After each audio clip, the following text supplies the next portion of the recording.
नमो नमः। तृतीयः पाठः मोदं वितनोतु संवादः। विद्यार्थी मित्रांनो, आज आपण तिसऱ्या पाठाचा विचार करणार आहोत. मोदं वितनोतु संवादः. संवादाच्या माध्यमातून आनंद मिळवा. भूमिका. सुभाषितानां बहवः प्रकाराः इतः पूर्वम् अस्मभिः दृष्टाः. सुभाषितानां बहवः प्रकाराः, सुभाषितांचे अनेक प्रकार इतः पूर्वम् अस्माभिः दृष्टाः, आपण यापूर्वी पाहिलेले आहेत.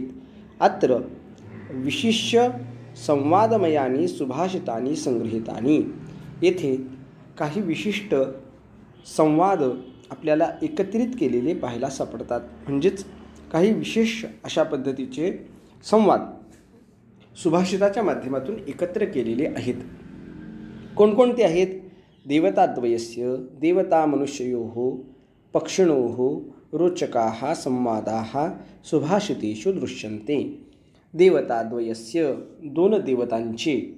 पुढे सांगितलं देवता मनुष्ययोः, देवता आणि मनुष्य यांचे. पक्षिणौ म्हणजेच दोन पक्षांचे. रोचकाः संवादाः, अत्यंत रोचक रंजक अशा पद्धतीचे संवाद सुभाषितेषु दृश्यन्ते, सुभाषितामध्ये आपल्याला पाहायला सापडतात. अत्र श्लेषालंकारस्य तथा अन्योक्ती अलंकारस्य उदाहरणम अपि दृश्यते. इथे श्लेष अलंकाराचं त्याच पद्धतीनं अन्योक्ती अलंकाराचं उदाहरण आपल्याला पाहायला सापडतं. कुत्रचित कृतकलहः, कुत्रचित परिहासः, कुत्रचित उपहासोपि दृश्यते. काय काय या संवादामध्ये? कुत्रचित कृतक कलहः, केलेलं भांडण आपल्याला पाहायला सापडतं. कुत्रचित परिहासः, कुठं एक प्रेमाच्या माध्यमातून केलेली थट्टा पाहायला सापडते. कुत्रचित उपहासः, तर कुठं टिंगल टवाळी केलेली आपल्याला पाहायला सापडते. असे सुभाषित. आपण पहिल्या सुभाषिताचा विचार करू. कृष्णेनाम्बगतेन रन्तु मधुना मृतभक्षिका स्वेच्छया सत्यं कृष्णक एव माह मुसली मिथ्याम्ब पश्चाननं व्याधिहिति विकासितेथ वदने दृष्ट्वा समस्तं जगत् माता यस्य जगाम विस्मयवशं पायात्सवः केशवः. शार्दूल विक्रीडितम नावाच्या असणाऱ्या छंदामधील हे आपल्याला सुभाषित पाहायला सापडतं. या सुभाषितामध्ये कृष्ण आणि यशोदा या दोघांचा संवाद आपल्याला पाहायला सापडतो. याच्यामध्ये बळीराम भगवंताचे, भगवान गोपालकृष्णाचे मोठे बंधू, ते त्यांची चुगली करतात आणि चुगली केल्यानंतर दोघांमधील संवाद आहे. बघा, कृष्णेनाम्ब गतेन रन्तु मधुना मृतभक्षिका स्वेच्छया. अत्र बलरामः वदति. किं वदति? अम्ब रन्तुगतेन कृष्णेन अधुना स्वेच्छया मृद भक्षिता. बलराम म्हणतो, आई, आम्ही खेळायला गेल्यानंतर, रंतुगतेनं खेळायला गेल्यानंतर, कृष्णेनं कृष्णाने, अधुना आत्ता, स्वेच्छया स्वतःच्या इच्छेने, मृद भक्षिता माती खाल्ली. असं ज्यावेळेस विचारते त्यावेळेस सत्यम कृष्ण अंबा वदती. त्यावेळेस आई यशोदा प्रश्न विचारते, खरं आहे का रे बाबा हे? कह एवं आह कृष्ण वदती. कृष्ण पुन्हा उत्तर देतो, कुणी सांगितलं तुला? अंबा, मुसली. अंबा, आई त्याला उत्तर देते की मला मुसली बळीरामाने सांगितले. कृष्ण वदती अंबा मिथ्या अननं पश्च. ते म्हणतात की खोट आहे, मिथ्या, खोट आहे. आननम पश्च, माझे तोंड पहा, असं ते म्हणते. अंब वदती व्याधी ही तोंड उघड असं सांगते. आणि ज्यावेळेस तोंड उघड असं म्हणते इति विकासिते वदने समस्त जगतं दृष्ट्वा यस्य मासा विश्वयवशं जगाम सहा केशवः वह पायात. आणि ज्यावेळेस तोंड उघड असं सांगितलं जातं इति विकासिते वदने, आणि त्यानंतर तोंड उघडल्यानंतर विकासिते विकसित पावलेले उघडलेले वदने मुखामध्ये समस्त जगतं दृष्ट्वा संपूर्ण जगत पाहून यस्य माता विस्मयवशम ज्याची आई विस्मयवशम विस्मयाला वश होते म्हणजेच आश्चर्यचकित होते स केशवः पायात स केशवः वह पायात जगाम ती चकित झालेली ज्याची आई आहे तो केशव तो कृष्ण आमचे रक्षण करो अशा पद्धतीनं भगवंताला नम्रतापूर्वक आवाहन केलेलं आपल्याला पाहायला सापडतं. पुढच्या श्लोकाचा विचार करू. द्वितीय श्लोकामध्ये सुद्धा आपल्याला संवाद पाहायला सापडतो. कस्त्वं शूली मृगय भीषजं नीलकंठप्रियेहं केकामेकां कुरु पशुपतिर्नैव दृशे विषाणे स्थाणुः मुग्धे न वदति तरुर्जीवितेश शिवायाः गच्छाट व्यामती हतवचाः पातुवश्चंद्रचूडः.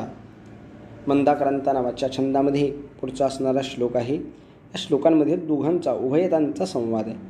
कुणाचा तर पार्वती आणि शंकर या दोघांचा संवाद. काही काळासाठी शंकर ही घराच्या बाहेर जातात आणि घराच्या बाहेर गेल्यानंतर पार्वती दरवाजा लावून घेते.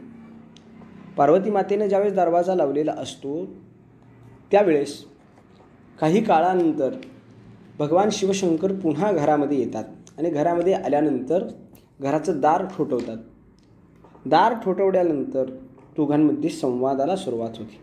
पार्वती वदती कस्त्वं कोण आहात तुम्ही असं म्हटल्याबरोबर शंकरः उत्तरयती शूली मी कोण आहे तर शूली आहे. शूली याचा अर्थ आहे शूलम धारयती सा शूल त्रिशूळ धारण करणारा अशा पद्धतीचा. आणि दुसरा शूली या शब्दाचा अर्थ आहे आजारी. पण पार्वती माता श्लेष नावाचा अलंकार वापरते आणि शूली याचा अर्थ त्रिशूळ धारण करणारा न घेता ती आजारी अशा पद्धतीचा अर्थ घेते. म्हणून कोण आहे असा प्रश्न विचारल्यानंतर शूली असा अर्थ मी आजारी आहे असा घेतला जातो. आणि आजारी आहे म्हटल्याबरोबर पार्वती पुनः वदती भीषजं मृगय तुम्ही काय करा औषधाचे शोध घ्या औषध शोधा. पुन्हा शंकरः वदती प्रिये अहं नीलकंठः प्रिये मी नीलकंठ आहे. तर नीलकंठ म्हणजे कोण तर भगवान शिव शंकर. आणि दुसरा नीलकंठ या शब्दाचा अर्थ पाहायला सापडतो की बाबा मयूर मोर मी मोर आहे. तर मोर या शब्दाचा अर्थ लक्षात घेऊन पार्वती माता म्हणते एकाम केकाम करू तुम्ही काय करा एकदा केका करा. मोराचं ओरडणं म्हणजे केका.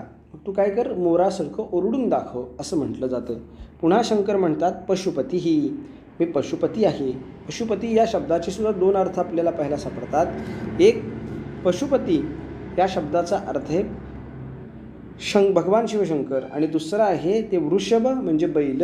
मग तू कोण आहेस तर भगवान शिवशंकर सांगतात की मी शंकर आहे. पशूनाम पतीही सर्व पशूंचा पती आहे. त्यावेळेस पशुपती या शब्दाचा अर्थ पार्वती माता बैल असा घेते आणि ती पुन्हा म्हणते विषाणे एव न दृश्ये अरे तू बैल आहेस तर तुला विषाणे तुला शिंग दिसत नाहीत असा ती अर्थ करते. शंकर हा पुन्हा वदती शंकर पुन्हा तिला म्हणतात मुग्धे स्थाणुः अगं वेडे मी स्थाणू आहे. स्थाणू या शब्दाचे सुद्धा दोन अर्थ पडतात. स्थाणू या शब्दाचा पहिला अर्थ शिव आहे आणि दुसरा आहे तरु म्हणजेच झाड. पार्वती पुन्हा वदती तरुः न वदती तरु बोलत नाहीत अशा पद्धतीने सांगते. शंकर हा पुनः वदती शिवायाः जीवितेशः. मी पार्वतीचा शिव आहे असं सांगितलं जातं, पार्वतीचा जीव आहे.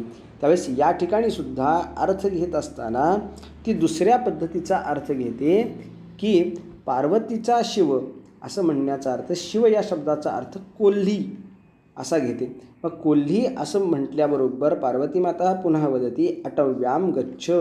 तू जर समजा पार्वती असतील, तू जर शिव असतील म्हणजे कोल्ही जर असतील तर तू रानामध्ये जा असं सांगितलं जातं. आता एवढे सगळे स्वतःचे लक्षणं सांगितल्यानंतर सुद्धा ज्यावेळेस पार्वती माता दरवाजा उघडत नाही त्यावेळेस इति हतवचा हा, हे सगळं बोलून हतवच झालेला म्हणजे ज्याला बोलण्यास जागा उरलेली नाही अशा पद्धतीचा चंद्रचूड हा वह पातू. चंद्रचूड ज्याने आपल्या डोक्यावर चंद्र धारण केलेला आहे असा भगवान शिवशंकर तुमचे रक्षण करो असं वर्णन केलेलं या ठिकाणी आपल्याला पाहायला सापडतं.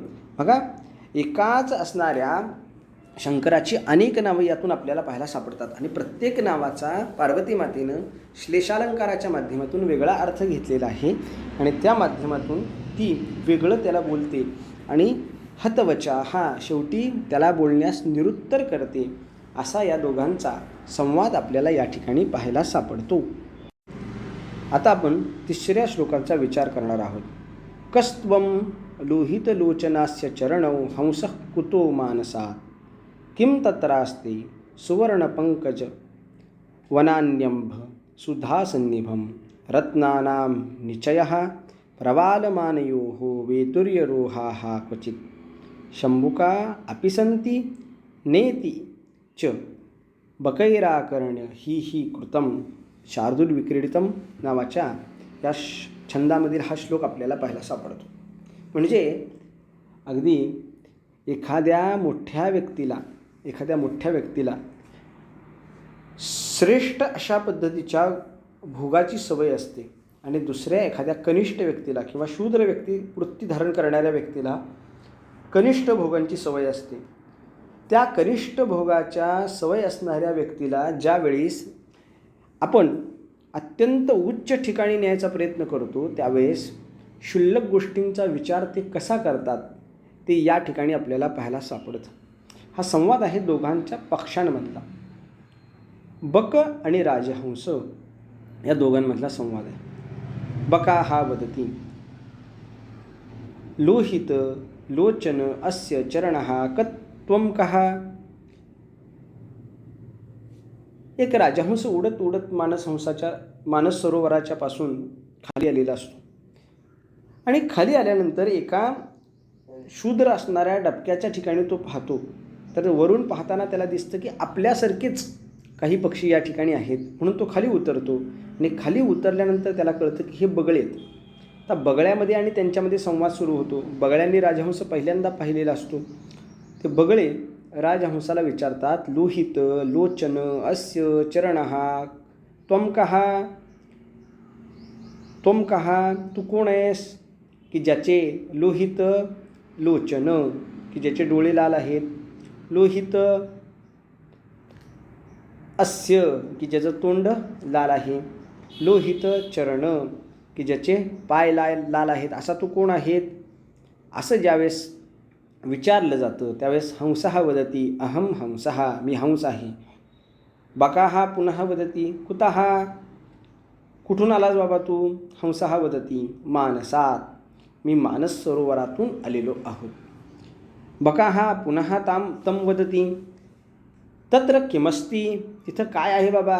हंसः प्रत्युत्तरयति सुवर्णपङ्कजवनानि सुधासन्निभम् अम्भः रत्नानां निचयः प्रवालमनयः क्वचित वैदुर्रुहाः. काय काय त्याच्याकडं? तर त्यांनी सांगितलं सुवर्णपंकज वनानी, तिथं सोन्याच्या कमळांची वन आहेत. अजून काय आहे तर सांगितलं सुधा सन्निभम अंभः. सुधा म्हणजे अमृत, सन्निभम म्हणजे प्रमाणे, अंभः पाणी. अरे अमृतासारखं गोड अशा पद्धतीचं पाणी आहे. रत्नानाम निचयः, अरे रत्नांच्या राशी त्या ठिकाणी आहे. पुढं काय आहे त्याने सांगितलं, प्रवाल मनयः, तिथं प्रवाल मणी आहे. क्वचित वैदुर्य रोहाः, आणि तिथं वैधर्य वाढवणारे असे अनेक रत्न त्या ठिकाणी पाहायला सापडतात. तर एवढं सगळं सुंदर असल्यानंतर बकाः तं वदती, बगळे त्याला म्हणतात, आपी शंभुकाः सन्ति. बरं ठीक आहे म्हणले, हे सगळं आहे मग आम्हाला मान्य आहे, पण आमच्या इथं आमच्या या डबक्यामध्ये गोगलगाई आहेत. शंभुकाः गोगलगाई आहेत, तिकडं गोगलगाई आहेत का असं म्हटल्याबरोबर हंसः प्रतिउत्तरयती ना, हंस त्याला उत्तर देतो, नाही बाबा तिकडं काही गोगलगाई नाहीत. इति आकर्ण बकैही ही ही कृतम, आणि हे पाहिल्यानंतर बगळे जे असतात ते ही करून हसायला लागतात असं आपल्याला पाहायला सापडतं. पुढच्या श्लोकाचा आपण विचार करू. हा भक्त आणि देवी या दोघांमधला संवाद आपल्याला पाहायला सापडतो. पद्मे मूढजने दधासी विभवम विद्वत्सु किं मत्सरः, नाहं मत्सरिणी नापि चपला नैवास्ति मूर्खैरते. मूर्ख्योभ्यो द्रविडं ददामि नितरां तत्कारणं श्रूयतां. विद्वांस सर्वजनेषु पूजिततमो मूर्खस्य नान्या गतिः. बघा दोघांमधला संवाद आहे. एक लक्ष्मी मातेचा भक्त आहे आणि दुसरी लक्ष्मी माता, या दोघांमधला संवाद. काय म्हणते लक्ष्मी माता आणि त्याचा भक्त. भक्तः वदती पद्मे मूढजने विभवम ददासी. पद्मी पद्मामध्ये निवास करणारी, म्हणजेच कमळामध्ये निवास करणारी अशी लक्ष्मी. काय म्हणतो, मूढजने विभवम ददासी, अरे मूर्ख लोकांना तू विभव देतेस, ऐश्वर्य देतेस. विद्वत्सु मत्सरः किम, आणि विद्वानांचा तेवढा मत्सर करतेस असं तू का. लक्ष्मी ही वदती, लक्ष्मी तिला प्रत्युत्तर देते. नाहम मत्सरिणी, मी द्वेष करणारी नाही, मत्सर करणारी नाही. न च अपि चपला, आणि मी चंचलसुद्धा नाही. न एव मम मूर्खे रती अस्ति, आणि एवढंच नाही की मी मूर्खामध्ये रममाण होते असंही काही नाही. अहम मूर्खेभ्यः नितरां द्रविणं ददामि तत्कारणं श्रूयताम. पण मी मूर्खांना पुष्कळ अशा पद्धतीचं ऐश्वर्य देते, याचं कारण तू ऐक. काय कारण आहे तर लक्ष्मी माता सांगते, सर्वजनेषु विद्वान पूजिततमः. सगळ्या जगताचा जर विचार केला तर सर्व जनांमध्ये सगळीकडे विद्वान पूजित अशा स्वरूपाचे असतात, पूजनीय असतात, किंवा सगळीकडं विद्वानांचा सत्कार होतो. परंतु मूर्खस्य च अन्या न गतिः, परंतु मूर्खाची मात्र माझ्याशिवाय कोणतीही गती नाही. म्हणजेच मूर्खाला माझ्याशिवाय कोणीही सन्मानित करणारा नाही. मूर्खापाशी जर लक्ष्मी असेल तरच त्याचा सत्कार होतो, अन्यथा होत नाही. म्हणून मी मूर्खाच्या आश्रयाने राहते असं लक्ष्मी माता या ठिकाणी सांगितलं आहे. आपल्याला असं वर्णन केलेलं पाहायला सापडतं बघा की विद्वान सर्वत्र पूज्यते स्वदेशे पूज्यते राजा. स्वतःच्या देशामध्ये राजाचा सन्मान केला जातो, पण विद्वंताचा सन्मान जो आहे तो सगळीकडं केला जातो. ज्याच्याकडं धन आहे अशी व्यक्ती मूर्ख जरी असली तरी त्याचा सन्मान केला जातो. त्याच्या संबंधानं असे सुभाषित आहे बघा, सर्वे गुणा हा कांचनम आश्रयंती. सगळे गुण ह्या सोन्याच्या आश्रयाने राहतात असं वर्णन केलेलं पाहायला सापडतं. त्या पुढील श्लोकाचा आपल्याला विचार करायचा आहे. हा पण दोघांमधला संवाद आहे. अंबा कुप्यतितात मूर्धी विधृता गंगेयम मस्तृज्यताम विद्वंषणमुख का गतिर्मम चिरम वृद्धी स्थितायावद.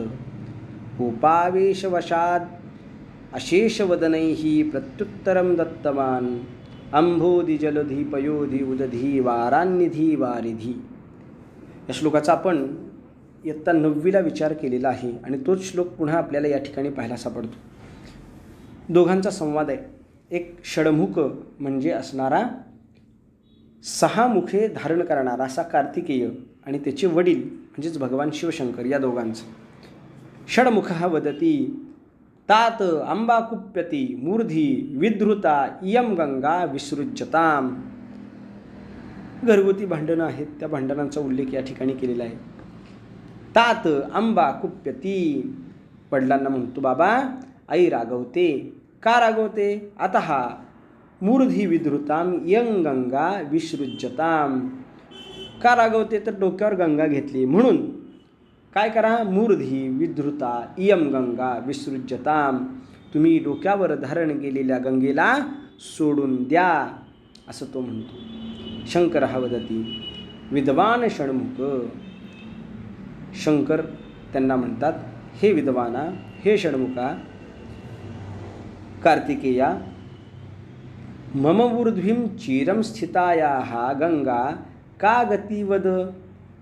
ते म्हणतात, हे कार्तिका, मम मूर्ध्वी चिरं स्थितायाः, माझ्या मस्तकावर अधिक काळ राहिलेल्या या गंगेला, गंगायाः का गती वद, तिला कुठं सोडून देऊ सांग बरं.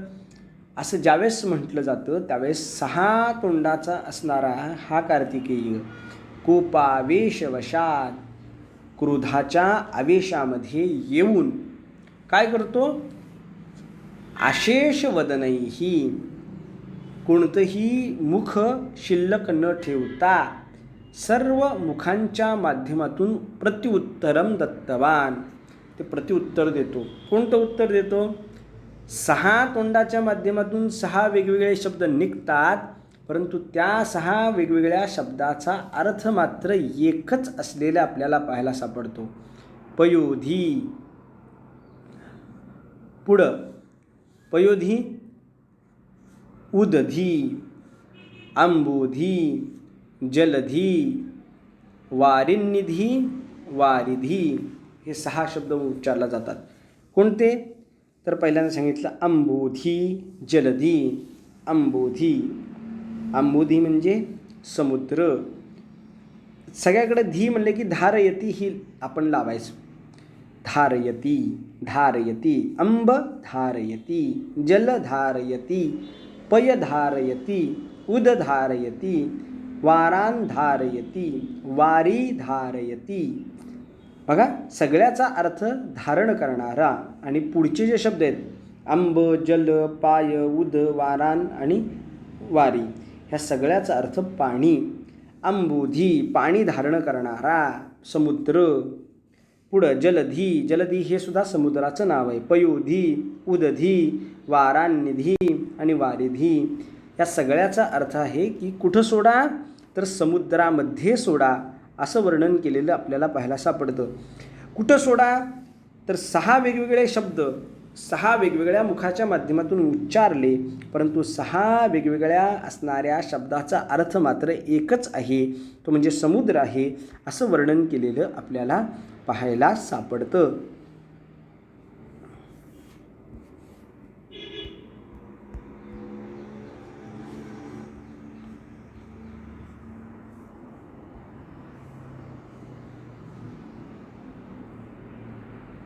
या ठिकाणी आपला हा पाठ समाप्त झालेला आहे.